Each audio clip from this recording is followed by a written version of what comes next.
আসসালামু আলাইকুম ওয়া রাহমাতুল্লাহি ওয়া বারাকাতুহু। যে যেখান থেকে এই ভিডিওটি দেখতেছেন সবাইকে জানাই মনের অন্তঃস্থল থেকে ভালোবাসা এবং অভিনন্দন।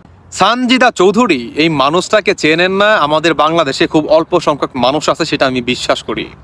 আমাদের এই সানজিদা বললেন যে হাসনাত এবং সার্জিসকে যেখানে পাবো জুতা দিয়ে পেটা করব। কেন বললেন ভাই এই কথাটা? বলেন। এই কথাটা বলার পিছনে অনেক রিজন আছে ভাই। হ্যাঁ, তাদের ভিতরে যে বর্তমান কামড়াকামড়ি শুরু হয়েছে, দেখতে থাকবেন। আরো সামনে যে কি হয় দেখবেন আস্তে আস্তে। তিনি আসলে কেন বললেন, মানে জুতা পেটা কেন করতে চাইলেন? কারণ রিজন একটাই, তারা বর্তমান এই ছাত্র ভাইয়েরা ফোন দিচ্ছে, ফোন ধরতেছে না। হ্যাঁ, কল দিচ্ছে, কল ধরতেছে না। তাদের কোনো ব্যালও নাই। ইভেন তারা যদি কোনো দাবি দেওয়া যদি তাদের কোনো থাইকা থাকে, হ্যাঁ, সেটা নিয়ে তাদের কাছে যাচ্ছে, সেটা তারা শুনতেছে না। বলতেছে যে হাঁটতে হাঁটতে কথা বলো, আমাদের সময় নেই।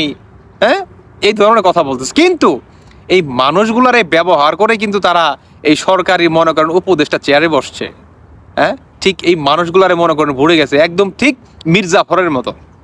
তো আমার একটা প্রশ্ন ভাই, যে আপনারা যে আন্দোলন করলেন, আসলে আমরা বাঙালি জাতি তো ভাই, আবেগের বসে আইসা বিবেক হারায়া তারপরে মনে করেন আর কুল কিনারা খুঁজা পাই না। তো এই হচ্ছে মনে করেন আমাদের অবস্থা। আন্দোলন করার আগে আপনাদের একটা বার বোঝা উচিত ছিল যে আপনারা আসলে কাদের পিছনে আন্দোলন করতেছেন।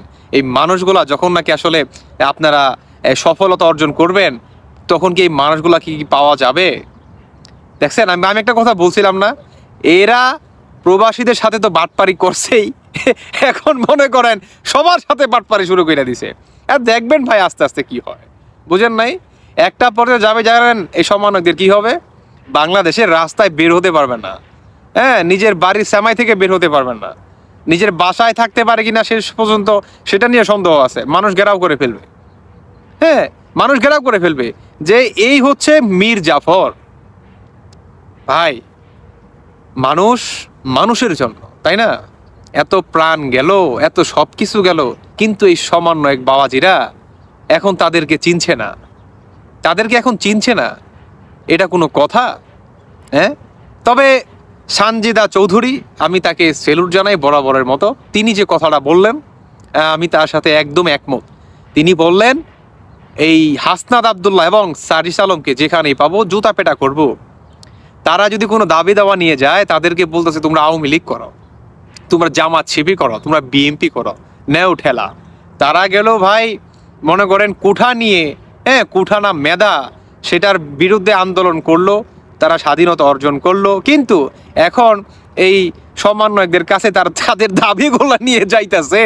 হ্যাঁ, তারা বলতেছে তোমরা আওয়ামী লীগ, তোমরা বিএনপি, তোমরা জামাত শিবির। তো এই ধরনের এক একজনকে মনে করেন থাপুর দিয়া মনে করেন আপনার ট্যাগ লাগাই দিতেছে। হ্যাঁ, তাহলে আমার মনে হয় কি ভাই, এর থেকে আওয়ামী লীগ তো ভালোই ছিল। আপনাদেরকে রাজাকার বলছে, মানে আমাদের সবাইকে আর কি রাজাকার বলছে। তো এটা ভালো ছিল না? হ্যাঁ, এখন তো মানে তিনটা ট্যাগ লেগে গেল, আওয়ামী লীগ, জামাত শিবির, বিএনপি। আসলে আমরা কিন্তু কোনো দলই করি না, তারপর আমাদের এই তিনটা ট্যাগ মনে করে লেগে গেল। এবার বুঝেন ঠেলা। তবে আমি বলবো এই হাসনাত এবং সার্জিসকে আপনারা অতি দ্রুত নিজেদেরকে শুধরেই নেন, না হলে আপনারা পালাইবার জায়গা পাবেন না ভাই। বুঝতে পারছেন, দেশের পরিস্থিতি অনেক খারাপ, কোন দিকে যায় বলা যায় না। ভালো থাকবেন সবাই। আল্লাহ হাফেজ, আসসালামু আলাইকুম।